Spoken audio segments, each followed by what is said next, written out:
Kilosa peke yake mapato ya ndani ya mboga mboga yalikuwa milioni 500. Tumeongea na SGR, wanaleta na watu wa World Food Program, wanaleta makontena ya refrigerated containers zinakuja Kilosa. Kilosa kinakuwa kituo kikuu cha mboga mboga. Nendeni kufanyia kazi, mtafanyiwa uwekezaji pale Kilosa wa refrigeration ya mboga mboga na nini, hamna cha kupeleka. Kibidi shirikiana na TANROADS hawa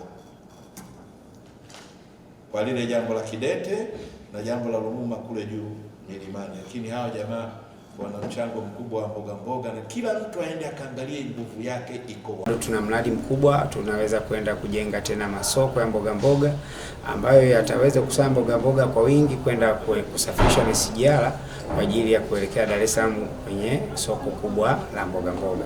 Kwa hiyo jambo la kwanza tunamshukuru sana Rais kwa kiwango cha kutuona sisi kwa jicho la pili kwenye kutuletea maendeleo kwa haraka.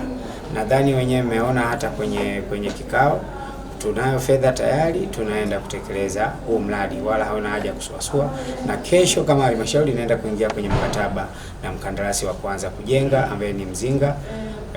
Hawa wenzetu wa Mzinga kama mnavyojua ndio watatujengea soko la kisasa, kwa sababu wana experience ya kutosha. Tunaamini ujenzi utaenda kwa haraka, wala hautakuwa na namna ya kusuasua, kwa sababu tumeingia mkataba na mkandarasi mwenye uelewa mkubwa na mtekelezaji wa miradi kwa wakati. Kama wabunge tumebeba ajenda ya barabara, kwa maana kwamba mkoa wetu wa Morogoro umezungukwa na mikoa mingine ya jirani.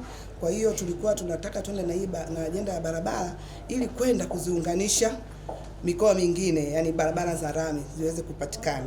Lakini pia ajenda nyingine ambayo tunaondoka nayo ni swala zima la maji.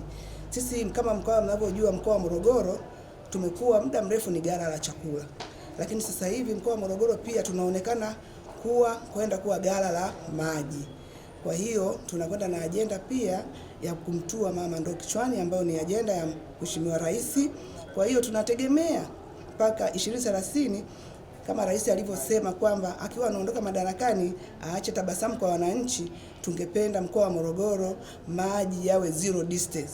Kikao hichi ni kizuri na tunaona kabisa kwamba Morogoro ni mkoa wa kimkakati, una fursa nyingi za uchumi, kilimo, ufugaji, kilimo cha mazao mbalimbali, lakini ni mkoa ambao unapitiwa na miradi mikubwa ya kitaifa.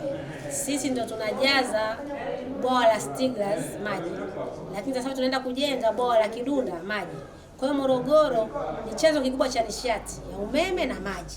Sasa jukumu letu sisi wana Morogoro, tutunze vyanzo vya maji, tutunze milima yetu na uoto wa asili, lakini na wenzetu ambao wanafaidika sasa na maji haya. Kwa mfano mabwawa haya yanafaidisha Dar es Salaam na Pwani, na wao sasa waone namna wizara wa kusaidia kusapoti, ili sisi tunaoishi Morogoro sasa tuendelee kuvitunza hivi vyanzo na tuwe na mikakati maalum ya kulinda uoto wa asili. Ongea kuhusu umoja wa wabunge wa mkoa wa Morogoro, tushirikiane, tuambizane, tujenge mikakati kwa pamoja. Wenzetu mikoa mingine wanafanya vikao mara kwa mara, lakini sisi watu wa mkoa wa Morogoro mpaka leo tuye kukaa wabunge kufanya hiko kikao. Wewe wabunge wako wa mkoa wa Morogoro unawamudu. Mimi siwezi kuongea na Mheshimiwa Shabibi akanisikiliza, wala Azizi Abudi akanisikiliza, wala wengine tunaoongea ni hapa unaotuona hivi. Tunaweza tukaongea tukasikilizana. Lakini ombi langu kwako, waambie tuwe na vikao vya wabunge kama wenzetu mikoa mingine wanavyofanya. Mkitoka na ajenda moja mnaenda kwa waziri mkuu, mnaenda kwa waziri wa TAMISEMI, mnaenda kwa waziri wa nishati, mnakuwa la kwenu hili moja. Tunaenda pale na vipaumbele vyetu, tunaenda pale na changamoto ya hifadhi, tunaenda pale na changamoto za elimu, tunaenda na changamoto za mambo ya vifo vya watoto.